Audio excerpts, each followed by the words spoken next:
Hi everyone, my name's Mel and welcome back to my bookshelf. So today is probably going to be the last video I post before Christmas, so I thought I would get a little bit festive and have some Christmas earrings, and that's all I'm going to do. This is my attempt at being festive. Today is going to be another short and sweet review. This time it's going to be of Neil Gaiman's The Sandman, but plot twist, it's the audio version. I know, right? The audio version of one of the most popular comics of the late 80s, early 90s. How does that work? At first, when I heard that The Sandman was going to be made into an audio version, I was really put off. I first read The Sandman years ago during a very tumultuous time of my life, and it had a profound effect on me at the time. It resonated with me and it affected me in a way that very few books have done since then. I remember reading Watchmen and The Sandman around the same time, and to this day when I read either of them, and I do read them quite regularly, I get transported back and I feel exactly what I felt way back years ago when I read them for the first time, and they moved me so much. It's like I'm transported back and my passion for them is reignited, and the connection that I feel with these books is re-established every time I pick them up and flip through the pages. So The Sandman is quite important to me and my memories, and I guess that's the same for a lot of good books. It's not so much about the book itself, it's about where you were in your life when you first read them and were moved by them, and I'm sure all of you can relate. First heard about the audio version and put off listening to the audio version just because I was afraid that it was going to ruin or just diminish the experience of The Sandman for me. But after listening and reading a lot of good reviews about it, I thought that I would regret it if I don't try it on audio. So I purchased it, and here we are. I knew that it wasn't going to be the same experience, and it wasn't, but it wasn't bad. It was just different.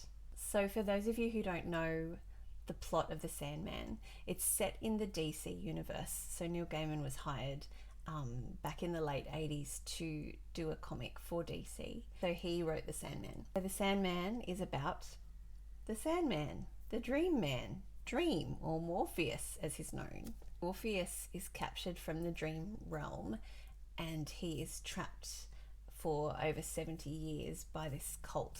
When he finally escapes, he goes back home to his dream realm and realizes that everything's in tatters.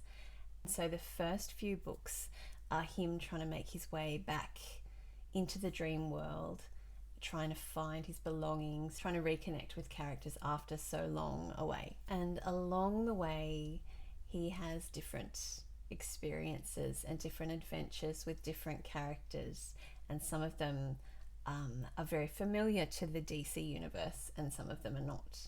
And it's just really cleverly weaved together in a way that brings different characters together from different parts. Morpheus really evolves as a character and tries to fix some of the mistakes that he's made in the past. So the audio version has a stellar cast. So it's got James McAvoy, Taron Egerton, Michael Sheen, and of course Neil Gaiman, who's the narrator, and he just has such a hauntingly beautiful voice. It's a pleasure to listen to.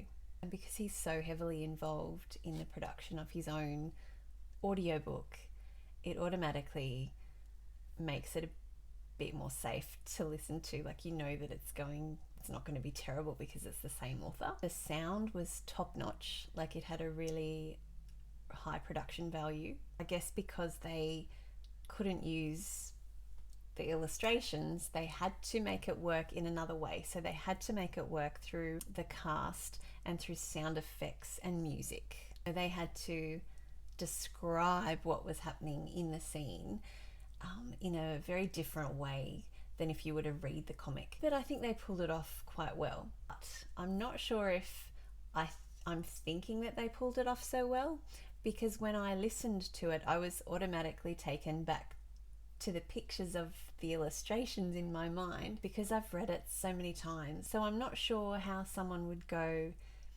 into it blindly without having any experience of the Sandman universe before. So it really felt like a Hollywood blockbuster for your ears, and that's great, but at times it just felt a little overproduced, a little bit of overdone. There was a little bit of overacting in parts, but it wasn't enough to make me dislike it. Just the way that the sounds and the voices and the music and the atmosphere that it created was still like a really good show for your ears. It was a really great listen. My main issue with it, which isn't even an issue about the book at all, it's about the audio. When I listen to an audiobook, I like to speed it up. Not dramatically, not like 4 times the speed or anything like that, but I usually try and put it on 1.2, maximum like 1.5 speed, just to get through it a bit faster, because I'm quite a fast reader anyway. I find that having the audio on fast works quite well for me. But the problem with this one, when you put it on even 1.1, was that it lost a lot of that sound quality. So in the introduction to each of the comic books inside the audio version, it's got a musical intro, and when that's sped up, it just sounds ridiculous. And a lot of the sound effects and a lot of the music in the background just did not work when it was put on even a 1.1 speed. So it's really something that you can't listen to on a higher speed if you want to keep the quality. Really, that was my main issue with it. I'd be really interested to see what people thought of it who had never been immersed in the Sandman universe before. So I'd really like to know how they pictured it and what they thought of it. I really do get the appeal of it being on audio, especially for visually impaired people who, for probably the first time in their lives, have the chance to get exposed to this story and get exposed to this universe that Neil Gaiman's created. And I think that's a wonderful thing. So would I recommend it? Of course. It was a really well done audiobook. It was entertaining. The cast was amazing.